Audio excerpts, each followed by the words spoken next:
পুরুষোত্তম মাস বন্ধুরা, এটি ভীষণ গুরুত্বপূর্ণ একটি মাস যেটি ৩ বছর অন্তর আমাদের মধ্যে আসে এবং যেটি ভীষণ পুণ্যদায়ক হিসাবে আমাদের কাছে আসে। এই মাসে ৩৫টি বিষয় যেটি বিশেষভাবে করণীয় সেটি আমি তোমাদের সাথে এই ভিডিওতে শেয়ার করব। রাধে রাধে বন্ধুরা, আমি সায়ন্তনী ঘরকন্যা চ্যানেলে তোমাদের সকলকে জানাই ওয়েলকাম।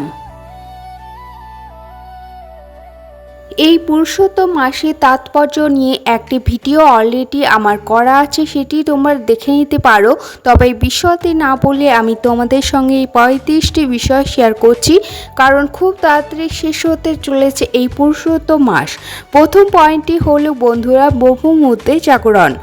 ব্রহ্মমুহূর্ত 4টে থেকে 5টা, 5:30 অবধি ধরে যেতে পারে।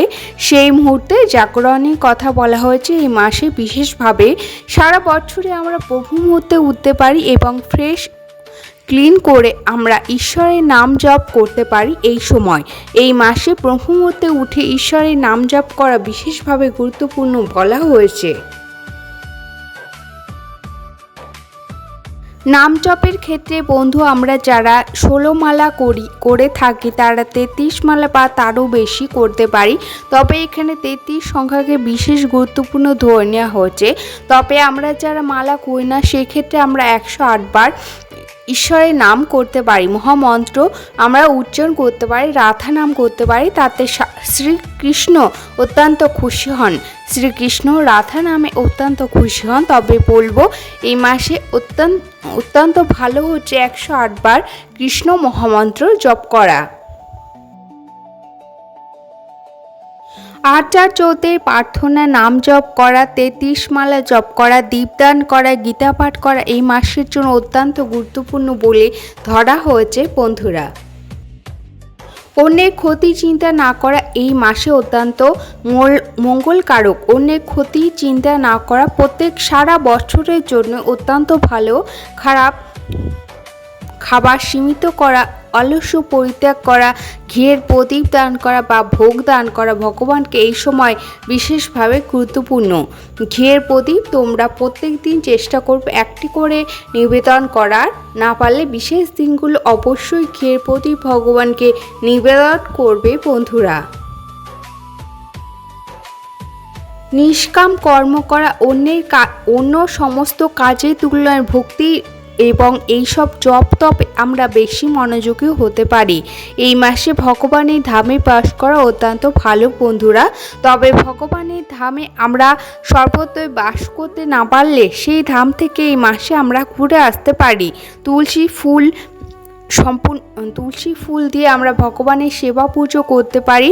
ক্রোধ বর্জন, বৈষ্ণবের সেবা, গীতা পাঠ, ভগবত পাঠ এই মাসে বিশেষ গুরুত্বপূর্ণ বলে ধরা হয়েছে এবং গরিবদের সেবা করা বা প্রসাদ বিতরণ করা অত্যন্ত শুভ বন্ধুরা। রোজ নিয়ম করে হরি কথা শোনা এবং পাঠ করা উচিত। ধাম মন্দির পরিক্রমা করা উচিত। প্রত্যেকদিন সম্ভব হলে একটি মন্দিরে গিয়ে বা ধামে গিয়ে আমরা পরিক্রমা করতে পারি এবং বাড়ি, মন্দির এবং বাড়িকে পরিষ্কার পরিচ্ছন্ন করে রাখার চেষ্টা করবে। বাড়ি, মন্দির সর্বত্রই পরিষ্কার পরিচ্ছন্ন করবে। যে কোনো নদীতে স্নান করা এই মাসের জন্য খুব শুভ। যে কোনো পবিত্র নদীতে তোমরা স্নান করতে পারো। প্রতিদিন প্রদীপ দান করবে ভগবানের সামনে। প্রতিদিন সন্ধ্যায় প্রদীপ দান করা, বৈষ্ণবের ভজন করা, বৈষ্ণবের সেবা দেওয়া, 33 আরতি করা, 33 বার আরতি করবে প্রদীপ দিয়ে বা 33 প্রদীপও জ্বালাতে পারা যায়। তুলসী গাছ বা আমলকি গাছ থাকলে সেই গাছে আমরা প্রদীপ দেখাতে পারি। এই মাসের জন্য ভীষণভাবে শুভ বলা হয়েছে। 2026 15 জুন সোমবার অবধি আছে এই মাস। এই পুরুষোত্তম মাস রয়েছে 15 জুন অবধি বন্ধুরা। এবার আমরা এই ভিডিওতে আলোচনা করব এই মাসকে মলমাস বলেছেন কেন বিভিন্ন পুরোহিতগণ এবং বিভিন্ন আচার্যগণ মলমাস বলে আখ্যায়িত কেন করেছেন। তবে বন্ধু, আমরা এই মাসটাকে কখনোই মলমাস বলবো না, কারণ এই পুরুষোত্তম মাসটি বিশেষ গুরুত্বপূর্ণ এবং বিশেষভাবে ফলদায়ক, বিশেষ ভক্তিপূর্ণ একটি মাস হচ্ছে এই পুরুষোত্তম মাস। কর্মকাণ্ডের অনুশীলনকারীরা একে মলমাস বলে আখ্যায়িত করেছেন। আবার এই মাসে তারা তাদের পুজো থেকে কোনো জাগতিক ফল লাভ করতে পারেন না। আমাদের আচার্যগণ ব্যাখ্যা করেন যে একে মলমাস বলা হয় তার কারণ এই মাসে সম্পাদিত ভক্তিপূর্ণ কার্যকলাপ পাপের দ্বারা সৃষ্ট ময়লা এবং কুলুষতাকে নষ্ট করে। এই মাসকে অধিক মাসও বলা হয়, তার কারণ হলো